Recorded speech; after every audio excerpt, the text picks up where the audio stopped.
ഒന്നായ നിന്നെ ഇഹ രണ്ടെന്നു കണ്ടളവിൽ ഉണ്ടായൊരു ഇണ്ടൽ ബത മിണ്ടാവതല്ല മമ. പണ്ടേക്കണക്കെ വരുവാൻ നിൻ കൃപാവലികൾ ഉണ്ടാകയെങ്കലിഹ നാരായണായ നമ. ഈ ലോകത്തിലെ ദുഃഖങ്ങൾക്കെല്ലാം കാരണമായ ആ ദ്വന്ദ്വചിന്ത ഇല്ലാതാക്കി അദ്വൈത ചിന്തയിലേക്ക് ഉയർത്തണമേ എന്ന് പ്രാർത്ഥിക്കുകയാണ്. ഒന്നായ നിന്നെ, ഒന്നായിരുന്ന ആ പരമ്പൊരുളിനെ, ഇഹ രണ്ടെന്നു കണ്ടളവിൽ, ഈ പ്രപഞ്ചത്തിൽ രണ്ടെന്നു കാണാനിടയായപ്പോൾ, അതായത് ഒന്നായിരുന്ന പരമ്പൊരുൾ പലതാകാൻ ആഗ്രഹിച്ച് വിവിധ രൂപത്തിൽ പലതായി തീർന്നപ്പോൾ, ഈ മായാവലയത്തിൽപ്പെട്ട് ഇവിടെ പലതുണ്ട് എന്ന് ഞാൻ ചിന്തിച്ചു. ഞാൻ വേറെ, പ്രപഞ്ചം വേറെ, എല്ലാം വേറെ വേറെ എന്ന് ഞാൻ ചിന്തിച്ചു. അങ്ങനെ ആ പലതിനെ കുറിച്ച് ചിന്തിച്ച് ആ പലതിൽ മാത്രം ശ്രദ്ധിച്ചു. അതിന് പിന്നിലുള്ള അങ്ങയെ ഞാൻ ശ്രദ്ധിച്ചതേയില്ല. ഇവിടെ പലതുണ്ട് എന്ന് ചിന്തിച്ചപ്പോൾ ഉണ്ടായ ഒരു ഇണ്ടൽ, ഒരു ദുഃഖം, മിണ്ടാവതല്ല മമ, എനിക്ക് അത് പറയാൻ സാധിക്കുന്നില്ല. ഇവിടെ പലതുണ്ട് എന്ന ഒന്ന് ചിന്തിച്ചപ്പോൾ തന്നെ എത്രമാത്രം ദുഃഖമാണ് ഞാൻ അനുഭവിക്കുന്നത്. വല്ലാത്തൊരു ആശ്ചര്യം തന്നെ. നമുക്കുണ്ടാകുന്ന ദുഃഖങ്ങൾക്കെല്ലാം കാരണം നമ്മുടെ അറിവില്ലായ്മയാണ്, അജ്ഞാനമാണ്. എന്താണ് നമുക്കറിവില്ലാത്തത്? ഇവിടെ ഒന്നു മാത്രമേ ഉള്ളൂ, പലതില്ല എന്ന് നാം അറിയുന്നില്ല. ഒരേയൊരു സ്വർണത്തിൽ നിന്ന് പലതരത്തിലുള്ള ആഭരണങ്ങൾ ഉണ്ടാക്കിയെടുക്കുമ്പോൾ അതിൽ ഈ ഒരേയൊരു സ്വർണം തന്നെയാണ് ഉള്ളതെന്ന് തിരിച്ചറിയാതിരിക്കുന്നത് പോലെ, പരബ്രഹ്മസ്വരൂപം തന്നെയാണ് വിവിധ രൂപത്തിലും ഭാവത്തിലും ഈ പ്രപഞ്ചത്തിൽ നാം പലതായി കാണുന്നത്. നല്ലവൻ, കെട്ടവൻ, സുഖം, ദുഃഖം, അപമാനം, അഭിമാനം എന്നീ ദ്വന്ദ്ങ്ങളെല്ലാം ഈ പലതുണ്ട് എന്ന ചിന്തയിൽ നിന്നാണ് ഉണ്ടാകുന്നത്. അതെല്ലാം മായാലോകത്തിലെ വെറും ഭ്രമക്കാഴ്ചകളാണെന്ന് മനസ്സിലാക്കണം. അങ്ങനെ രണ്ട് എന്ന ചിന്തയെ ഇല്ലാതാക്കി അദ്വൈത ചിന്ത, ഇവിടെ യഥാർത്ഥത്തിലുണ്ടായിരുന്ന ആ ചിന്ത, അതാണ് പണ്ടേ കണക്കെ എന്ന് പറയുന്നത്. ആ അദ്വൈത ചിന്ത വരുവാനായി നിൻ കൃപാവലികൾ, അങ്ങയുടെ കൃപാകടാക്ഷം എങ്കലിഹ, ഈ ജീവിതത്തിൽ തന്നെ എന്നിൽ ഉണ്ടായിത്തരണമേ. ഭഗവാനെ, നാരായണനായിക്കൊണ്ട് നമസ്കാരം. ഒന്നായ നിന്നെ ഇഹ രണ്ടെന്നു കണ്ടളവിൽ ഉണ്ടായൊരിണ്ടൽ പദ മിണ്ടാവതല്ല മമ. പണ്ടേ കണക്കെ വരുവാൻ നിൻ കൃപാവലികൾ ഉണ്ടാകയെങ്കലിഹ നാരായണായ നമ. നാം നേരത്തെ കണ്ടു, അഹംബോധം എന്നത് ആനന്ദത്തെ തരുന്നതാണ്. അഹംകാരം അത് ദുഃഖത്തെ ഉണ്ടാക്കുന്നതാണ്.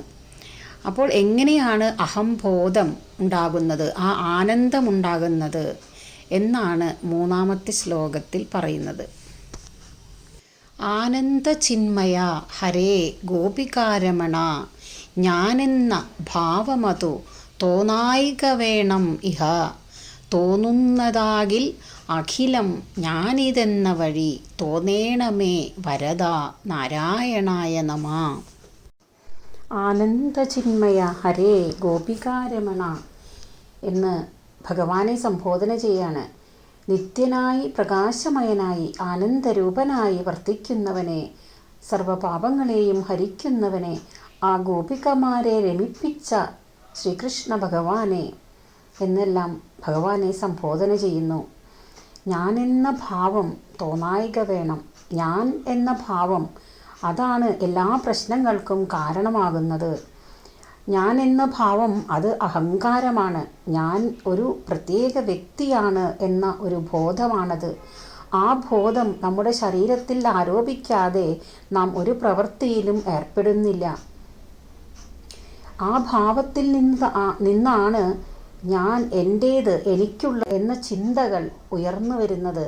ഇത് എൻ്റെ അച്ഛനാണ്, അമ്മയാണ്, ഞാൻ ഇവരുടെ മകളാണ്, എനിക്ക് ഒരു ഞാൻ ഇന്ന ജാതിയാണ്, എനിക്ക് ഒരു ജോലിയുണ്ട്, ഈ കാണുന്ന വസ്തുക്കളെല്ലാം എൻ്റേതാണ് എന്നിങ്ങനെയുള്ള ചിന്തകൾ ഈ പ്രത്യേക വ്യക്തിബോധം കൊണ്ട് ഉണ്ടാകുന്നതാണ്.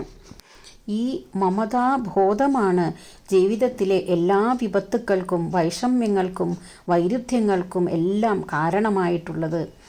അതുകൊണ്ടാണ് ഞാനെന്ന ഭാവം അത് തോന്നായിക വേണമിഹ എന്ന് പറയുന്നത്. ഈ ലോകത്തിൽ ഞാനെന്ന ഭാവം എനിക്ക് തോന്നരുതേ ഭഗവാനെ എന്ന് പ്രാർത്ഥിക്കുന്നത്. ഞാനെന്ന ഭാവമില്ലാതാകുമ്പോൾ അഹംബോധം ഉറയ്ക്കുകയും അങ്ങനെ ഭക്തിയുടെ തലത്തിലേക്ക് ഉയരുകയും ഭഗവാനിൽ ലയിക്കാൻ സാധിക്കുകയും ചെയ്യുന്നു.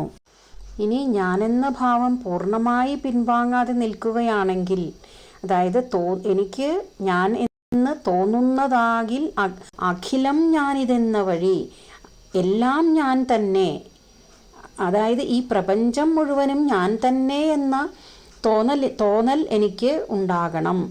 പരമാത്മ ചൈതന്യസ്വരൂപൻ്റെ പ്രതിബിംബമാണ് എൻ്റെ ഉള്ളിലെ ജീവാത്മാവ് എങ്കിൽ ഈ പ്രപഞ്ചത്തിൽ കാണുന്നതെല്ലാം ഞാൻ തന്നെയല്ലേ? അങ്ങനെ എല്ലാം ഞാൻ തന്നെ എന്ന തോന്നൽ, അതായത് ഞാനും ഈശ്വരനും ഈ കാണുന്ന പ്രപഞ്ചവും എല്ലാം ഞാൻ തന്നെ എന്ന തോന്നൽ എനിക്ക് ഉണ്ടാകണം. ഞാനെന്ന ഭാവം, അതായത് ഞാനെന്ന തോന്നൽ ഉണ്ടാകാൻ ഇടയാകരുത്. ഞാനെന്ന വിചാരമുണ്ടാവുകയാണെങ്കിൽ എല്ലാം ഞാൻ തന്നെയാണ് എന്ന തോന്നൽ മാത്രമേ ഉണ്ടാകാവൂ എന്ന ഒറ്റ പ്രാർത്ഥനയേ എനിക്കുള്ളൂ ഭഗവാനെ. ഏത് വരവും നൽകാൻ കഴിവുള്ള നാരായണ, അങ്ങേക്കു നമസ്കാരം. ആനന്ദ ചിന്മയ ഹരേ ഗോപികാരമണ, ഞാനെന്ന ഭാവമതു തോന്നായിക വേണമിഹ. തോന്നുന്നതാകിലഖിലം ഞാനിതെന്ന വഴി തോന്നേണമേ വരദ. നാരായണായ നമഃ. ഈ പ്രപഞ്ചത്തെ അറിയാൻ അവനവനെ അറിഞ്ഞാൽ മതി. താൻ ആരാണ് എന്ന സത്യം അറിഞ്ഞാൽ പ്രപഞ്ച രഹസ്യം എന്താണെന്ന് മനസ്സിലാക്കാൻ സാധിക്കും. അത് എങ്ങനെയാണ് എന്നാണ് ഈ 4ാമത്തെ ശ്ലോകത്തിൽ പറയുന്നത്.